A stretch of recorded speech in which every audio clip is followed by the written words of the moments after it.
Les invasives sont des espèces végétales ou animales exogènes qui posent de sérieux problèmes sur les plans écologiques, économiques et sanitaires. 4 plantes exotiques envahissantes ont été identifiées sur ce projet. Le Buddleia, aussi appelé l'arbre à papillons, l'onagre, l'ambroisie qui provoque de graves allergies et la renouée du Japon dont un fragment de 2 cm peut se régénérer en un buisson entier. On se rend compte aussi que c'est également un problème hydraulique. Quand il y a des crues, elles ne se couchent pas, elles s'appuient les unes contre les autres, elles restent debout, ce qui fait que l'eau qui passe là-dedans est complètement ralentie et si l'eau est ralentie, ça favorise le dépôt. Les chantiers dans les secteurs concernés par des plantes invasives ont demandé des précautions d'intervention pour ne pas favoriser leur dissémination. Pour cela, le CIMBY a pris en compte la gestion de ces espèces invasives dès la phase de conception du projet. Il a fait appel à des assistants à maître d'ouvrage comme Christophe Moiroux, ingénieur écologue de la CNR. La première opération de cette filière, c'est déjà de faire une cartographie assez fine des zones contaminées par la renouée qui vont interférer avec le projet qui a été réalisé. La cartographie ou repérage est suivie d'un piquetage qui consiste à délimiter les zones contaminées à l'aide de piquets avant toute intervention mécanique.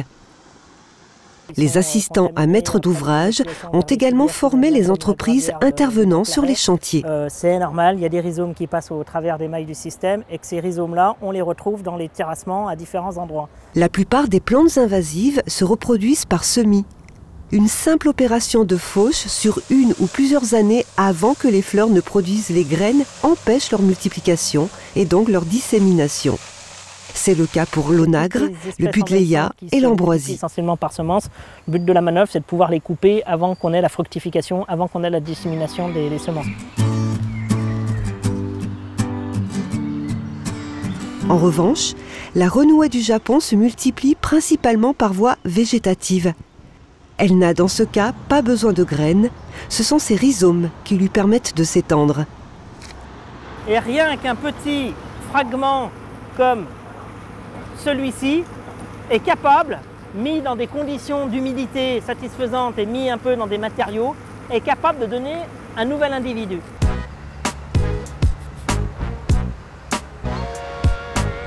Pour empêcher la propagation de ce fléau écologique, des moyens plus lourds ont été mis en place. Sur ces secteurs, il a été décidé que, avant le démarrage des travaux, la plante devait être, ou le massif de plantes devait être enlevé, donc décaissé, toute la terre sur 50 cm à 1 mètre, voire 1,20 m s'il faut, toute la terre comportant des rhizomes est enlevée et elle est emmenée en stock sur une aire spéciale. Deux filières différentes sont ensuite mises en place. Dans la vallée de l'Isère, les matériaux sont enfouis dans des plans d'eau. Cette terre végétale contaminée est utilisée pour créer des hauts fonds, c'est-à-dire une faible profondeur d'eau propice à la création de roselières, qui est un écosystème devenu rare dans la vallée. Stockés sous l'eau, les rhizomes de renouée du Japon sont détruits en quelques semaines. Dans la vallée de la Romanche, il n'y a pas de plan d'eau permettant un stockage de longue durée. Les matériaux suivent donc un procédé technique créé pour l'occasion appelé criblage-concassage. Les terres contaminées sont d'abord criblées, c'est-à-dire tamisées et triées, afin d'isoler la renouée du Japon. Ces rhizomes sont ensuite concassés, c'est-à-dire broyés suffisamment finement afin qu'ils ne puissent plus se régénérer. Toutes les plantes invasives ont ainsi été retirées de l'emprise des chantiers pour empêcher leur propagation, puis ont été traitées afin d'être revalorisées. Bien que les plantes soient théoriquement complètement neutralisées, un suivi de l'évolution des matériaux devra être fait pendant des années pour s'assurer qu'il n'y a pas de reprise. Quand on réutilise ces produits, on va les suivre dans le temps parce qu'on sait où on les réutilise. Et si de temps en temps il y a un rhizome qui arrive à passer, vu qu'ils seront mis en place dans des faibles profondeurs, on pourra les arracher et les enlever très facilement. Globalement, on peut mettre un contrôle sur l'utilisation de ces produits-là.